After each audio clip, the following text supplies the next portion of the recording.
Welcome to the Love Witch podcast, where we have conversations on sexuality, spirituality, and more. My name is Gwen Walsh, and I'm a sex educator, a tarot reader, a sexuality and spirituality consultant, and your host. Let's get started.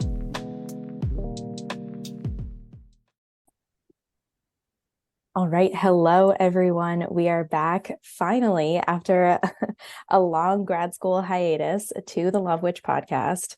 And today we're going to be talking with one of my dearest friends and frequent collaborators, Davina Daras. And we're going to be talking all about sensuality, boudoir photography, ancient philosophy, all that good stuff. So Davina and I always joke that we are the best people in the world to eavesdrop on. We will go out to dinner and drinks all the time and just talk about creativity and sensuality and eroticism and philosophy and all of these different things. And we always say, or at least I always say, that we should record ourselves so that people can listen in on our conversations. So at long last, we are finally capturing one of our conversations. So hopefully it's a good one and you all enjoy it. So as per usual, these are unedited, so you are hearing the exact organic conversation with all the fun ums and ahs and oohs and all that good stuff.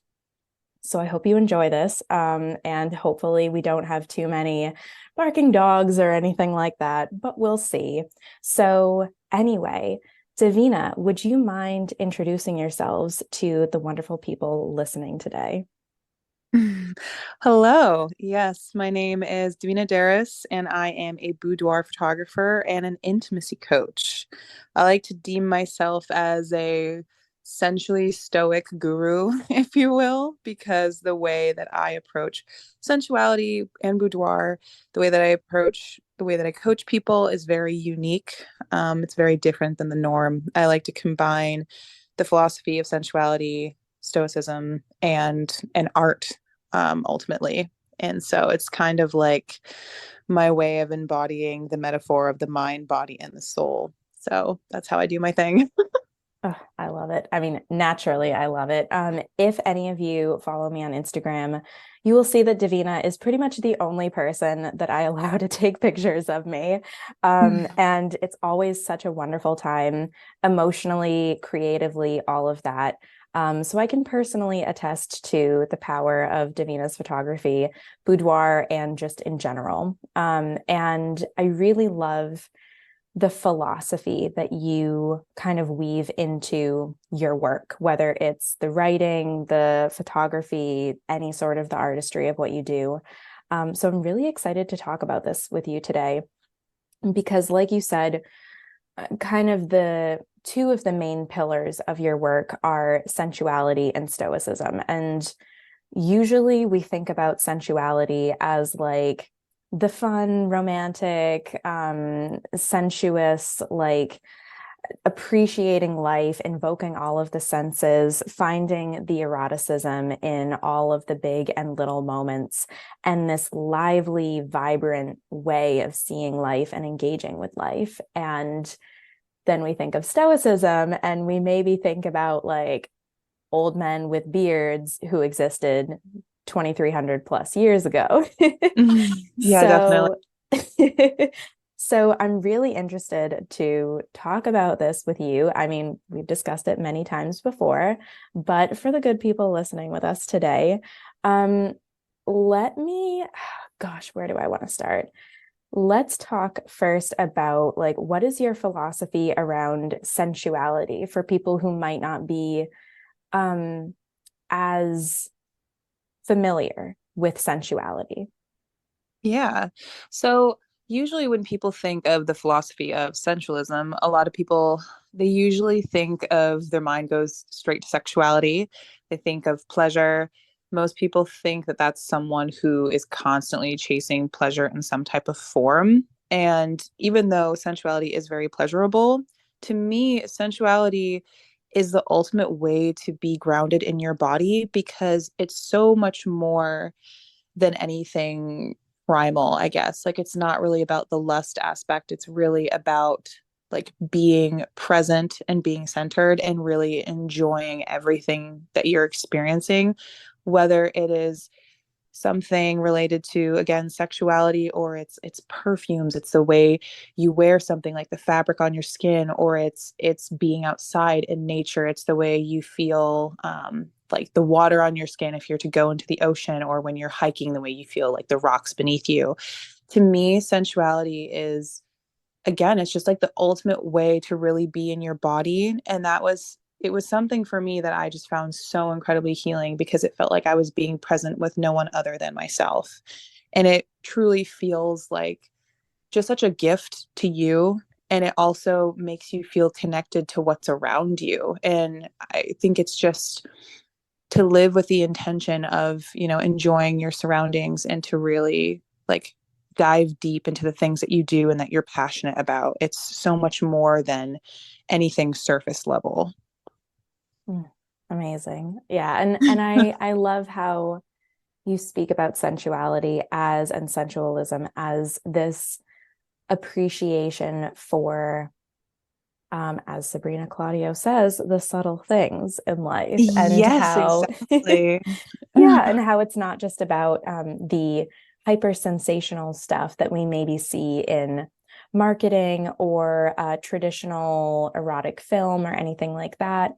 Not Mhm. that that stuff is inherently bad. We try not to place things on a hierarchy, but rather appreciate the big things, the little things, and everything in between, as opposed to having one set standard for this is how it should be and nothing else. And I feel like that intellectual and emotional and perceptive creativity, if you will, of appreciating the slight scent of, flowers in the air, or the appreciation of like the beautiful green color of the leaves, when we're shooting in your backyard or whatever. Yeah, I think, definitely.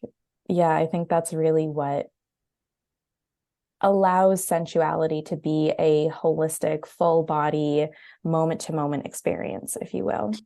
Yeah, definitely. To me, as you said, it really feels like it's about the subtlety, finding the beauty in that. And I'll also say it just feels it's more about like the allure, the mystery. Again, it just makes you feel present, because it's less about the goal of whatever it is you're trying to do, and more about enjoying the process and really being in that. It's like you enjoy the slowness of sensuality. That's what makes it beautiful and enriching. Exactly. It's not a means to an end. The means are the end, if you will. Yeah, Mhm. exactly. And I tell people the same thing when we talk about like orgasm, for example, and pleasure in an Hmm. intimate experience with oneself or with partners. It is not a goal oriented or a goal directed activity. It is an enjoyment of the moment, and Yeah, whatever definitely. naturally, yeah, and whatever naturally comes from that experience in the present moment is beautiful inherently and valuable inherently. Yeah. Mhm. So, moving towards kind of the day to day of your work, why did you decide on boudoir photography? Like, what is your philosophy about it, and what kind of pulled you to want to contribute in that way? Yeah. So my journey with boudoir photography started in, I would say, 2017. I had been doing fine art photography for about 2 years. And so my goal with photography in general was always I wanted to help people, and I wanted people to feel seen. I wanted to show them a different perspective. But I feel like for the 2 years that I was doing it, originally, I really struggled with finding my niche. And then the first time I did a boudoir session, it was with someone. She introduced it to me, and she was like, I really need help taking like fine art nudes. And I had helped her. And I remember just kind of like watching her like really light up and be in her skin. And all of a sudden it just like sparked just this like, I guess, like fascination, where before I was so nervous to even like consider doing boudoir photography, because I was just so different back in the day. But the more I researched it, I really loved how empowered these women felt. I really loved seeing people light up from simply like being in their bodies and empowering themselves in a whole new way. So I'd say that was like how I discovered it. And that was when everything like really clicked, where I felt like, okay, this is it. Like this is the creative vehicle of how I'm able to really help people in the way that I want to. And for me, like what boudoir photography means, it's not about the visual. It's never been about the stereotypical like red lip, red heel, kind of like hotel room glamorous looking type of girl that you see in the photos. For me, boudoir photography is all about authenticity, and it's about vulnerability. And to me, nudity, for example, is a symbolism of that. So to me, like boudoir photography, for what it truly is at its core, it feels like the catalyst towards, again, helping you connect with your most deep rooted self. Because when you're able to be, naked with no one other than yourself, that's when you're really able to find self acceptance. It's like being able to face that fear and discovering that it wasn't as scary as it was in your head. Kind of like when people say, if you're nervous and you're speaking in a room full of people, they say imagine everyone else naked. But I feel like when it's reversed and you're the person who is naked with just yourself and you're okay with that, that is like the ultimate way to really loving and seeing yourself. And boudoir photography has just like opened my eyes in a whole new way of not only how I see other people, but how I see myself. And I feel like it's just enabled such genuine and wonderful connections. And I just love how happy it's made people, and seeing people walk away and feeling like they've almost like entered a new relationship with themselves. That is so beautiful. And I love how you speak about the symbolic act of being nude. And it, of course, makes Mhm. me think about like my own personal library of meaning with like nudity in the tarot. Whenever there is a nude figure in the tarot, it represents an honesty, an openness, a vulnerability with the self. Like the first Yeah. figures that come to mind are like the lovers and the star. And both of those indicate, like the lovers indicates a merging of the different facets of the self and a union with the self that you might not have otherwise found, and a sense of Yeah. union, yeah, with your purpose. And the star is, of course, like literally being the star in your own life. And also this honesty with yourself of what are the ways in which I want to contribute to myself and to my world? And what Mhm. are my values? Like, what are the values driving that? And it just makes me think about how, like, there's so many ways that we can symbolically clothe or cover ourselves, if you will, or hide behind various things, whether it's status symbols like, oh, I'm a CEO and like that's my source of power, as opposed to like, I am who I am and that's my source of power. Or whether it's like hiding behind things like, oh, I have this amount of wealth, I have this job title, I have this, social connection or whatever, or whether it's kind of covering or concealing ourselves through experiences like numbing ourselves with various substances. Like people Mhm. talk about alcohol as like liquid courage or liquid confidence of like, oh, I can only perform this way or enjoy this experience if I am altered in some way with a substance. And so thinking about physical and metaphorical nudity as just having the raw experience of life, of ourselves, without anything to conceal or contort that. It Yeah. can be a very scary thing for people, but when you are able to spend time with yourself, just present with yourself, present in your own mind, without anything altering that, that is such a beautiful thing when you're like, wow, I can be in my own head, in my own world, in my own self, and enjoy that. That is Yeah. that kind of piece is, I think, what we're all really reaching for. And we're not necessarily going to find it by buying the newest skincare product or joining the latest wellness trend. It's more like when you can just find that in the raw, real, organic experience of yourself, that's all you really Yeah. need. Yeah, definitely. You described it beautifully, as always. Thank you. But yeah, it's just about, looking inward versus looking outward. And I just think in a lot of, the industry of boudoir photography, a lot of it is kind of like playing dress up, which Mm, is fine. There's nothing wrong with that. But I think that the reward is greater when, again, you're really like embracing the rawness of that vulnerability and really looking at yourself for who you are. So it's a very different outcome because I feel like a lot of the times when women feel like they're playing dress up, it's like more glamour oriented. It's almost like it's fun for a moment, but then as soon as you walk out of the studio, you take everything off, you just feel like a different person. So I don't know. I think that when you have the experience of it happening in its most organic state, that stays with you. That's an experience that you'll remember. And I think that it will like follow you into other parts of your life because you'll remember what you did for yourself. absolutely. And um, gonna go current events for a minute here. It reminds me of, I don't know how many people have seen the Barbie movie yet, but it's been it's been out for a week or two now at the time of this recording. And I don't want to, if you haven't seen it yet and you don't want any spoilers, mute me for the next couple minutes. But it reminds me of this scene in the Barbie movie where Barbie is talking to Ken, like Margot Robbie, Ryan Gosling, since there's like 50 Barbies and 50 Kens in the cast.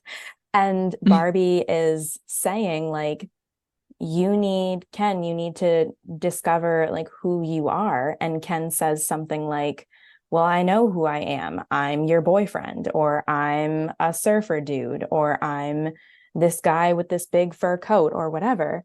And Barbie says, no, like those can be aspects of yourself, but that's not who you are. Like you deserve to really figure out who you are and love yourself for who you are, not by who you're dating or what you do or the things that you might be famous for or whatever. And I believe, if I'm remembering it correctly, there's a moment where Ken is wearing this like massive, ridiculous fur coat, and he like literally takes off the fur coat and like tosses it to the ground. And it's this like really sweet, symbolic moment of someone realizing that they don't need to be and they shouldn't be beholden to gender roles or status symbols or these things that we perceive as indicators of who you are in our society in America, in the Western world. And this question of who am I really, aside from the stereotypes, the status symbols, etc., I think is something that at least I know I've experienced in the setting of a boudoir shoot of like when I am not wearing any makeup, any clothes, any whatever, when I'm just existing as who I am. Like these are the questions that are brought up in that experience. And obviously, it is a lifelong, continuous experience. We're never like, okay, I had, this one experience, this one retreat, whatever, and I'm set for life. It's a continuous development always, because we're always getting to know ourselves better. But it is so beautiful to have these moments of real peace and centeredness of, oh, this is who I am. This is what it feels like to be content with myself without needing to rely on external validation, sources of whatever. Like I can just be with myself, and that is more than good enough. And the whole Yeah. enough thing. Yeah, no, definitely. I would say my favorite thing that people say to me whenever they leave a session or they get the photos back, people have always said, "You make me feel like me," and Mhm. they say it like so many people have said it to me, and it's literally just like what fills up my heart, because that's always been my goal, is trying to, like shine a light on who you are, and you finding your own acceptance with that. So I love being able to provide that for people, and for people to say, like, when they look at the images that I take of them, they're like, I feel like I'm looking at me. I don't feel like you were trying to like turn me into something. You weren't trying to make me feel better by like being anything else. It's just, making people feel more comfortable in themselves. And yeah, it's truly, there's honestly no more beautiful feeling, because in today's society, as you were saying, we define ourselves based off of our social media status. If we all have like the verification symbol, um, and our career and all these things. And it's not that any of that stuff is bad, but at the end of the day, like, the person who you are is what got you to all of those successes, and to live the life that you live. It all starts with you. So you have to remember who you are deep down, and the version of yourself when, not all the eyes are on you and you're just alone, like by yourself. You have to be okay with who you are, and having that just self acceptance and love for your true nature. Exactly. And it really makes me think about sexuality and spirituality because I got to tie it all back to that. Of It course. really makes me think about sexuality and spirituality as a whole, as individual Mhm. subjects and merged, that they are not about one singular copy and paste formula of this is how sex is supposed to go, or this is how you have to do things in your witchcraft practice or whatever. It's the beauty and the challenge is finding what works for you as an individual. So again, like, you're not dressing someone up in a certain, like, oh, all boudoir photo shoots have to be red lipstick and red high heels. And you're not saying like, oh, this is how your sexuality should be. This is what a sexually liberated person should look like, or whatever. It's more about, let's discover who you are. And it really makes me think too about like the whole kind of celebrity or rock star tale, if you will, of they are this caricature of themselves that's very appealing and idealistic to their audience, and that's the marketing of it. And they have throngs of fans who love them and flock to them and are obsessed with them and whatnot. But what is the experience when you are sitting by yourself alone in a hotel room? Like, are you happy with who you are or not? And that's, I think, the most difficult thing, because whether we're talking about the world of rock and metal or the world of wellness or whatever, the challenge is money can't buy those things. Money can't buy inner peace. And while, of course, in a capitalist society, it is very fruitful financially to act as if the newest wellness trend or the next best skincare product is the key to our happiness. And we only have to pay X amount of dollars in order to obtain that ultimate happiness and fulfillment. That's the thing, is like, it's never going to be that way. And so when I Yeah. hear people talk about like, oh, I'm so envious of my coworkers because they have a collection of designer shoes and bags, and like, oh, they're so much better than me, etc. It really hurts my heart because me, I love my designer shoes and bags. And at the same time, if we have those things, but we don't have a sense of inner peace and we don't have the contentment with who we are at the end of the day, when we are physically and emotionally nude, then all of the other stuff doesn't really matter. Yeah. Yeah, exactly. You can't place happiness on external or materialistic things. Happiness truly is something that comes from within you, and you have complete control of that. And happiness looks different to every single person. But it's, going back to what I said prior, of the little things are the big things, and I just think that when you place your happiness on things of, you know, fashion and money and all of that, to me, you're putting your happiness in this box, and it's almost like your amount of happiness that you have in yourself is based off of like what people perceive of you, because all those other things, they're very flashy things, you know? And so, but when it comes to like being happy with just you, that's again just something that has to be like when there's no eyes on you. I don't know if I made sense just then, but I think you You get what I mean. always make sense, at least to me. I don't know. Okay. All y'all listening, let us know if we're making sense. Okay, Because good. we kind of just get in our little rabbit hole spiral of like all this talk, but I love it personally. Yeah. So let's see. I want to ask you too, this is a big question. So feel free to answer it in parts, but how did you discover sensualism, stoicism, boudoir, like all separately? Like, what do each of those things mean to you? And collectively, like, how do they go hand in hand? How did you kind of piece together this beautiful mosaic of like ancient Roman old man philosophy and sensual, infinite, like all of that stuff? Yeah. Okay, so it was a bit of a journey, not gonna lie. I feel like I discovered all of this in the midst of my early 20s, which was a very interesting time, as it is for every early 20 something year old. So I discussed already how I discovered boudoir photography. That was in its own way. How I discovered sensualism, however, when I was about 20, about to be 21, I had gone through like a really bad breakup.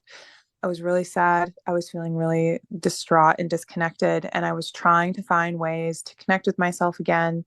And I would say for the bulk of my life, like when I was a child, I was pretty sensual and pretty tactile. But then there was just stuff that happened that made me kind of like lose touch with my body. So after this relationship, when I was 21, I was like, I really want to get that part of myself back. But I was feeling lost on how to do that. And that's what I think a lot of women struggle with specifically. Um, so it's a big thing, but what really got me into it is that I read this amazing book that I've talked about so many times, Pussy, A Reclamation by Regina Thomasshore. That book, oh my God, it changed my life to for the lack of better words. And it really was this moment. It's like I had this epiphany where I realized that the woman of my dreams was something that resided in me. I didn't have to keep like looking at all these other women and thinking like I want to be like them. I want to be this way, or this is what beauty looks like, blah blah blah. And like I started to really spend a lot of time with myself, but I was fixated on pleasure. I spent like a solid 3 to 4 months doing all of like the research that I could in terms of sexuality, but then also in terms of things like fashion and makeup. And it was kind of like I was like reconnecting with my inner child, and sensuality was just like this game of play. I don't know if that made sense. This game of play for me. um, Absolutely. and I was just really like immersing myself in it. As crazy as that sounds, I like went off social media for a few months. I wasn't talking to many people. I was kind of just fixated on sensuality as a philosophy, and I was just like reading all these books and doing all this research and really just prioritizing myself in this manner. And then I feel like that kind of just it almost like took over my world, and I wanted to live more sensually and passionately, because prior to that, I lived in a way where I felt so disconnected from my body and from that part of myself that once I had found it again, it just kind of like took over. And so that was like how I discovered sensuality. Again, the book Pussy, A Reclamation, everyone needs to read it. It applies to every woman ever, whether you are like a teenager learning about your body, or you're in your like 20s, 30s, and you're going through life and going through a breakup, or if you're going through a midlife crisis. It applies to absolutely everyone. It's amazing. So that was for sensuality. And I would say for stoicism, I discovered stoicism in November of 2021. And how I discovered that, again, I was going through a difficult time. I feel like I've discovered all of these beautiful elements when I was experiencing some type of turbulence. And I don't know, I think you always find the most beautiful things when you really need them. And I was in this place where I had turned 24, I think it was, and I really wanted to reconnect with like my inner masculinity. But when I say that, I don't mean gender. I'm mostly talking spirituality, like the how we all have a yin and a yang. And I wanted to be like more career focused. I wanted to be more ambitious, but I felt so defeated due to stuff that was happening in my personal life. And like I couldn't, control how other people were perceiving me or talking about me, whatever. And Stoicism is just this beautiful philosophy that has been around for like thousands of years.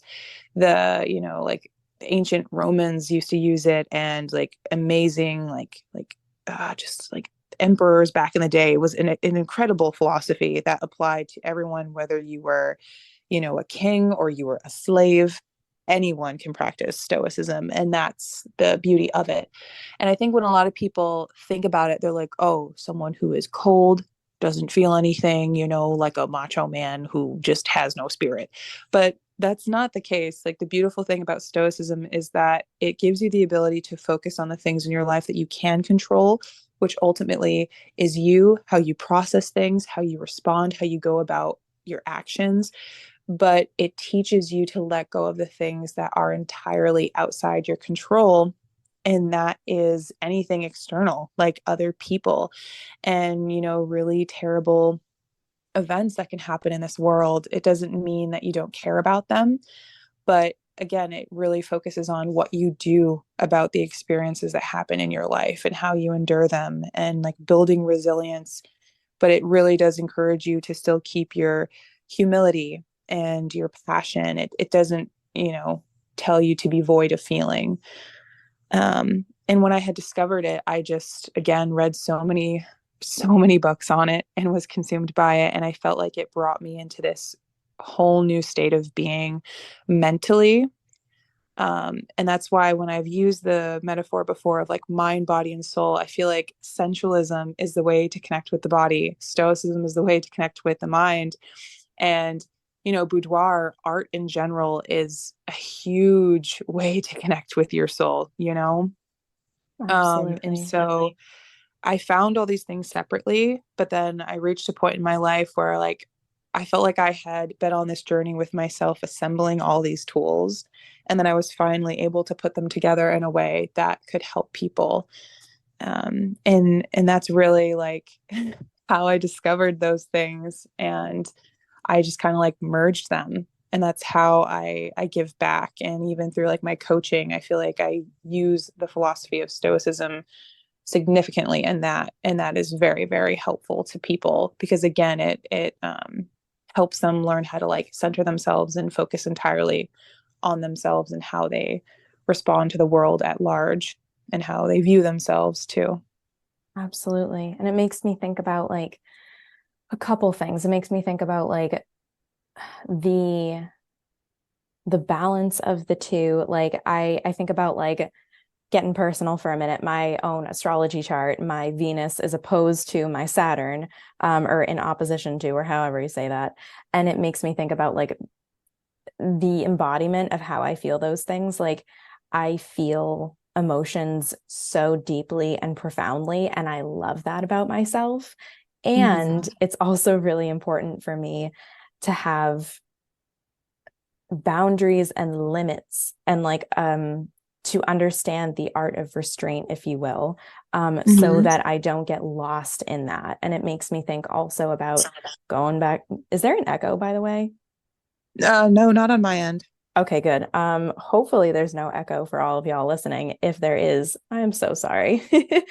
So it makes me think about the moon card in the tarot as well. Like how, and I think we were out doing some tarot and mocktails last night at one of our favorite bars, and we were talking about the moon card and how the moon represents our deepest fears and stressors and like the most vulnerable emotions that we can feel. Again, like that primordial fear, anxiety, trauma, all of that.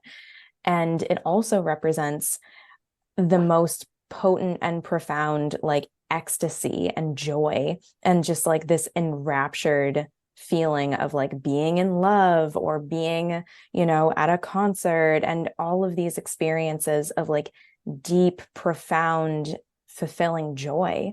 And the moon holds all of those things and everything in between. And if you look at the traditional imagery of the moon card on the Rider-Waite or Smith-Waite decks, you'll see there are these two pillars that are containing the moon and its energy, because otherwise it would all just spill out and go everywhere and be overwhelming and untenable. And so we need the balance of like the sensuality, the ability to feel and experience everything fully and profoundly and beautifully. And we also need the balance of Stoicism, or that kind of Saturnine influence of containment and limits and restraint and discipline, in order to Mm-hmm. make sure that it doesn't just go everywhere and we don't get anything done. Well, yes, exactly. And I think that's how a lot of people don't really understand how stoicism and sensualism can go hand in hand. But to me, I think it just is a perfect representation of the balance of all things, because as you just said, it's almost like if we were constantly fixating on pleasure, we would lose ourselves in that and we would just be chasing a high all the time. And then in that scenario, the things that bring you joy don't really mean as much because you're chasing a feeling versus the intention of what it is you're doing. Mhm. And just like with stoicism, if you were too strict with your life, if you were too set in your ways and never really ventured out to try new things or never took risks, if you never were able to, I don't know, make mistakes, you would never really learn. It's important to be able to enjoy life and be able to play and tap into your inner child. But it's also important that you don't get lost in that. Excuse me. Sorry. Absolutely. Yeah, no worries. And it made me think about what you said about play. So I'm taking a cognitive development class right now as part of my grad program. And we actually just talked about play last week, and how this class is more focused on like childhood cognitive development. But they talked about play as this vital aspect of learning. And of course, like we're always growing and developing. Like, yeah, our brains are like, part of our brains are technically developed by like 25, which we also talked about last night, but we're never done growing and developing. And so Yeah, definitely. play is this lifelong vital aspect of development and learning, because it is this self-directed, unstructured interaction with ourselves and the world. And play allows us to develop our values, our beliefs, skills like problem solving and intuition.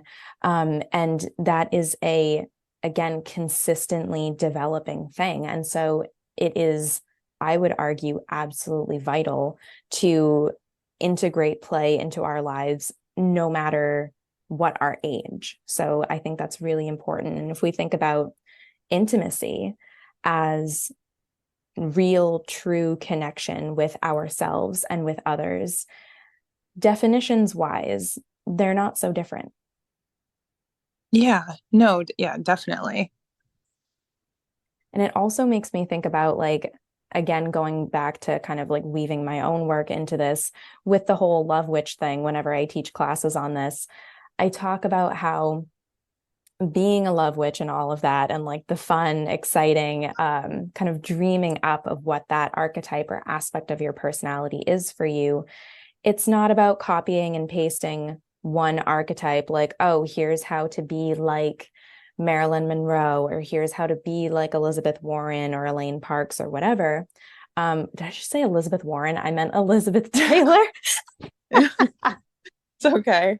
Elizabeth Warren could also be a love witch. Nevertheless, she persisted. And, also did I, after making that level of a fumble. This is why we don't edit it, because y'all deserve to hear me calling Elizabeth Warren a love witch. So carry that with you for the rest of your life. Oh gosh. Anyway, so again, like embodying that love witch archetype is about finding what makes you as an individual feel uniquely attractive and sensual and all of those wonderful things. And so for me, that looks like, having long nails, having no makeup, wearing all black all the time, having my long hair, being this weird, strange mosaic of witchcraft, sex ed, metal and hardcore, nature, like all of this stuff. And I love Yeah. it. And so I wanted to ask you, Davina, like, what is that for you? And I know I didn't like Mm. plan on asking you this question, but like Oh, when that's I okay.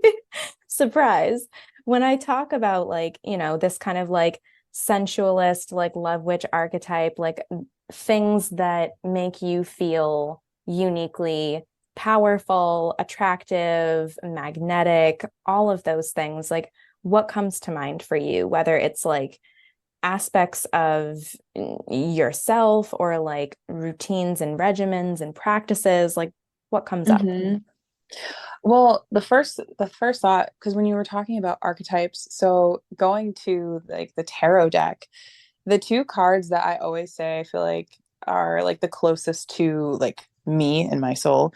I always think of, well, not two, three, excuse me. I think of the Queen of Wands ultimately. I'm like, Mm. yes, that is 100% me, very like not only confident but can be kind of loud. I'm a Leo rising, so I'm a little bit theatrical. I get very sassy from time to time. Like living very passionately and full, almost kind of like that same like lioness energy. But I also think of the Empress because that's an archetype that can also be associated with not only the lover but the mother, having that very like nurturing and very feminine spirit and way to you. And then the other one would be the Chariot. And to me, that's very like ambitious, strong, tough, the protector, the one who like goes and does the thing and accomplishes it. Like for me, even when I think about my style, it's funny because I feel like, as we were talking about yesterday, I'm either wearing some type of very, like, you know, shorter bodycon dress, something that really accentuates the curves, very feminine, very elegant. I love wearing all black as well. And I always love having long nails. Those are like my two things. But if I'm not in that attire, then I'm usually wearing some type of like athletic wear, like bodycon high-waisted pants and like a sports bra, which almost kind of makes me look a little like, I don't want to say tough because I don't want it to sound like I'm like trying to look like I'm going to go kick someone's ass, but it gives off a different energy. It's more of like the word that just keeps coming to mind is like warrior. Mm-hmm. Like, it's just it's so different, but I feel like those are the two aspects of me. Like I've always been very in touch with my very like feminine and nurturing and loving and sensual side, but then also the part of me that's like very ambitious and wants to be athletic and is very driven in a different way. And so I don't know, I guess like how I embody that, the things that feel good to me. I love in terms of fashion, as I said, I love like the black dress. I love the long nails. In terms of makeup, I love eyeliner. I have always been obsessed with like Egyptian culture and style. So I love doing my makeup in a very particular way. And it's very like unique to like my self-expression. I really love that element. But most of the time, like I haven't been wearing makeup all that much. That's just when I do. Um, but those are like some of the things visually, but I just love being in my body. I feel like I just love being outside. I love nature.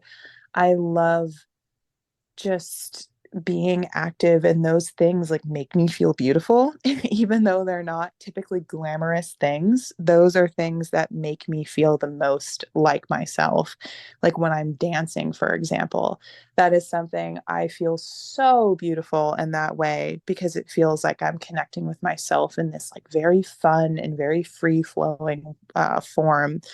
And yeah, I feel like all the things that make me feel beautiful have never been things that have been like in the norm. I have never felt like I've followed trends of any kind. I feel like all the things that I love are very unique to me. Absolutely. And I love that you emphasize that it's not so much about like, how is this going to look? How is this going to Hmm. appear?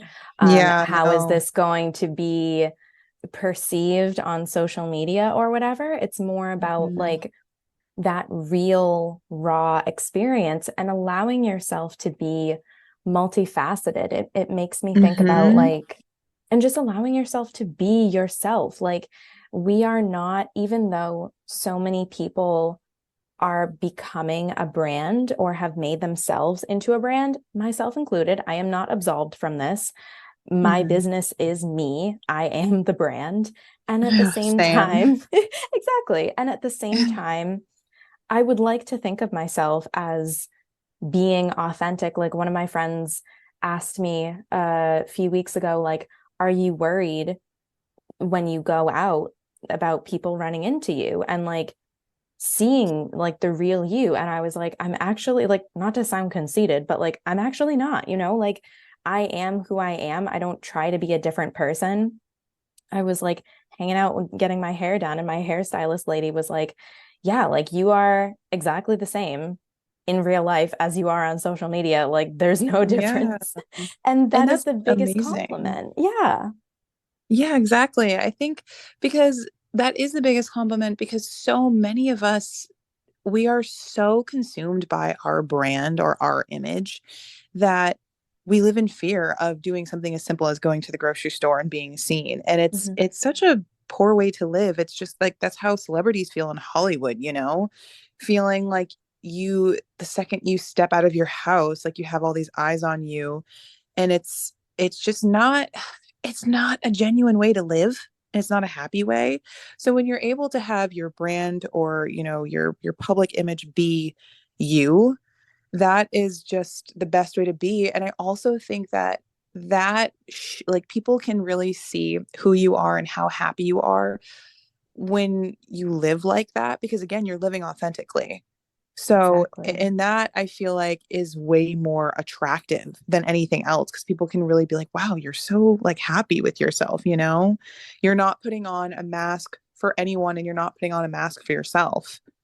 You're just Exactly. you're just you. And in our society, so many of us mask. And especially if we have businesses and companies and stuff, oh my God, it's even like harder to be a real person.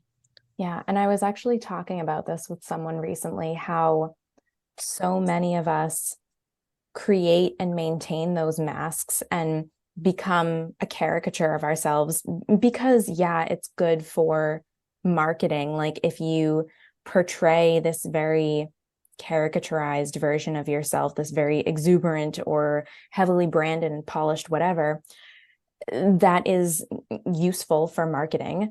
But at the same time, it creates this kind of like Ken type Mm-hmm. coat over us, this protective wall, because it is less painful to be potentially rejected for a facade that we are putting on than to Mm-hmm. be potentially rejected for who we really are. And when I've Exactly. spoken, yeah, when I've spoken to clients about this, like, and I've brought that up, like, do you find that you put on this portrayal of yourself, this version of yourself, this, I hate to call it fake because like we're all just doing the best we can. But when Yeah. I bring this up and I'm like, is it because it would be more painful for you to put your real self out there and potentially get rejected for who you really are? And Exactly. the answer is usually yes. And the sad thing is, but also the good thing is, that when people really are themselves. Like I was talking to a client and she like was hanging out with a group of friends and was interested in someone, but like for some reason thought that they were in a relationship. And so she was like not, she was usually a pretty self-conscious individual, but she was not worried at all about how she portrayed herself because she thought that this person was already taken. So she was like, oh, there's no chance, like whatever, I don't have to worry about it. And so she just was her funny, like genuine, goofy, whatever self. And Hmm. this person was like totally enraptured by her and enthralled by her. And so, like, all is well now. But it just really goes to show that as much as it's fun to think of like the love witch archetype as this like metaphorical outfit we put on of like, ooh, casting this glamour spell and like being this sensualized, like salacious version of myself, the real kind of love witch practice, if you will, is being yourself and allowing yourself to be who you really are. Because as much as it might sound cliche, that is the most attractive and irresistibly magnetic thing about you. Probably because, in part, it requires this innate courageousness to kind of like take on the mantle of, yes, I could be potentially rejected for who I really am.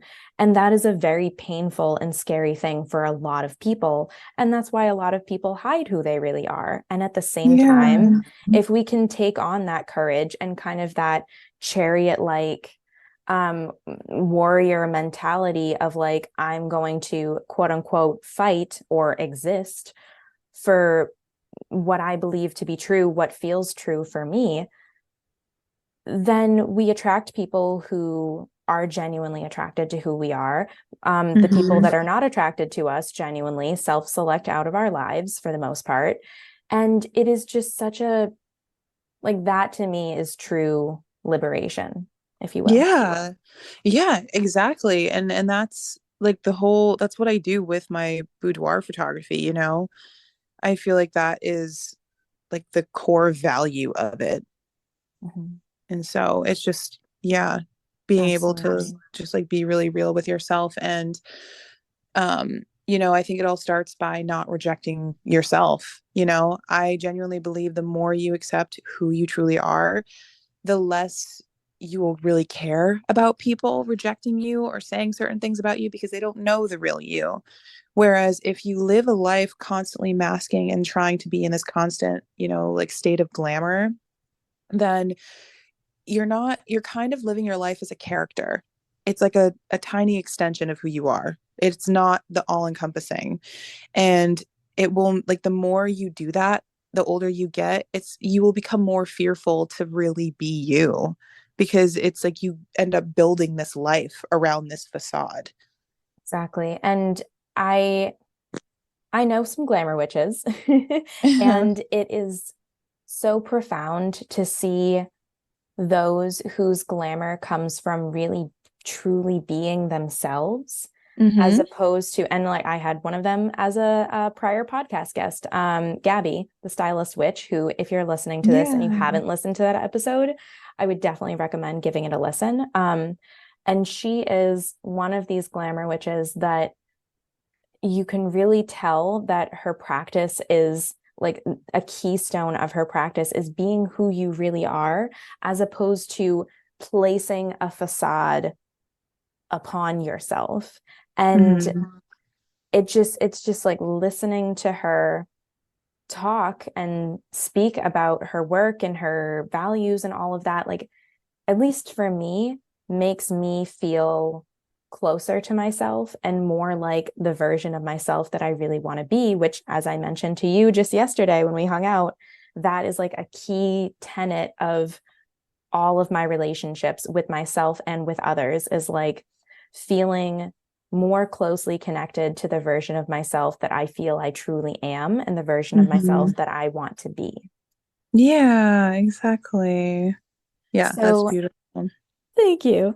As we wrap up, do you have any advice that we haven't yet talked about for those that might be listening who want to start or expand on a sensuality practice? Ooh, oh my goodness. So it's one of those things that's so different per person. Yeah. As simple as it sounds, I always say like try to find the things that work for you. Try new things, but don't try to be like everybody else. Don't try to follow like a step-by-step program that someone has curated for you.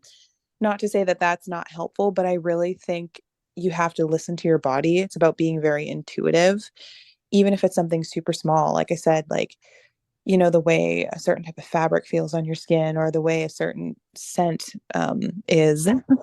It's like really, you really have to sit in stillness with it. Like you really have to be on your own and explore your body and really get in touch with yourself and find like how your body operates and responds to things. I think it's a journey that you really have to do entirely on your own. Absolutely. And when I hear you talking about this, it makes me think about peak motivational experiences, if you will. And Mm. when I was studying like objectification and self-objectification theory, it talks about how constant body checking, body monitoring, and I Mhm. apologize, content warning for those who don't want to hear about body image stuff.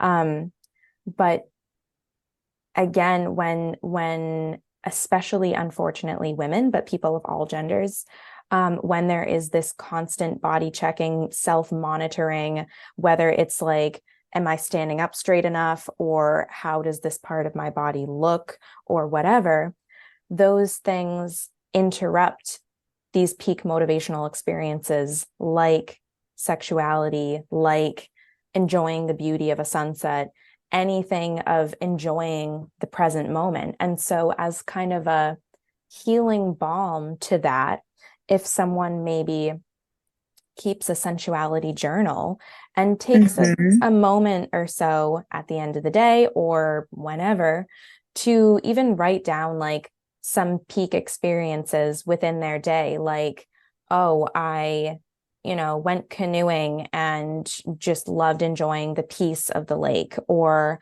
I flipped a card today and it was the Queen of Swords and I loved the imagery of the card and it made me feel so powerful, or whatever the case may be. Exactly. Yeah, definitely. And I want to say there was this quote that, this conversation made me think of in terms of finding your sensuality. I think something to remember is that the path doesn't exist until you walk it.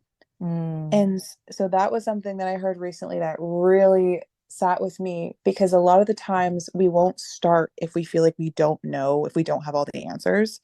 But really, it's about taking the first step. And the more you do it, whatever that step looks like for you, like you'll get a natural rhythm of things and slowly but surely, things will start to piece together.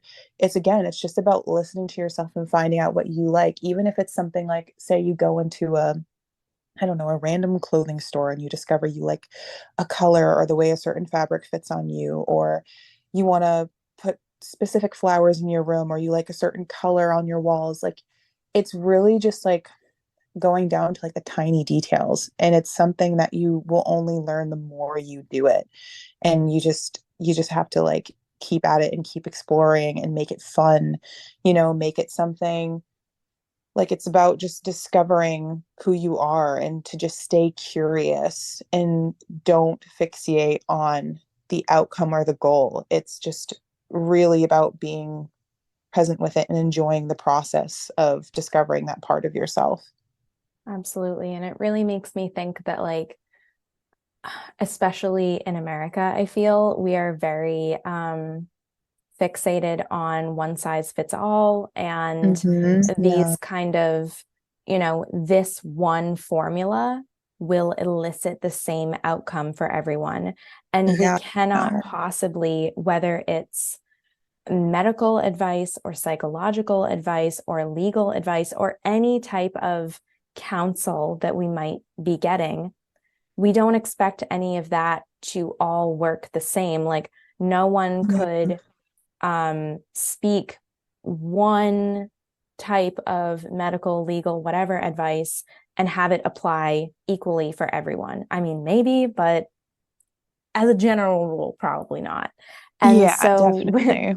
with this kind of self-development stuff, we cannot expect the same advice or the same formula to work for everyone in the same way, because our minds, our bodies, our souls all operate in different unique ways. And so it's kind of like, it's not so much this one type of advice will work for you. It's more like about finding the things that inspire you, the pieces of advice, the pieces of philosophy, the activities, the practices, whatever, that make you feel that little like, ooh, I feel, a little more Yeah. alive and connected with Hmm. myself than I did before I heard or experienced that. And that's the thing that we want to um, really enjoy and take in and encourage more of consistently. Yeah, exactly. Amazing. All right. So as we wrap up, because I try my best to keep this at or under an hour, it's really hard, especially with you, Davina. But I as know. we wrap up, how can people stay connected with you or get connected with you? And how can they work with you if they want to? Yeah. Well, the best way to find me, I mean, I'm on social media. I have Instagram, as does basically everyone. I'm not really on TikTok or Twitter, unfortunately, but I feel like Instagram is the best way to find me. I do have a website. My website's linked on there, davinadaras.com. That would probably be the best way to really get in touch with me because I have all my information on there. If someone wants to book something with me, everything, like all the information that you need to find is there. It's as simple as it sounds. It's like either social media, my website, or my email address, davinadaras@gmail.com. I'm just putting it all out there. And I always tell people, never feel nervous to talk to me. I feel like I'm really easy to talk to.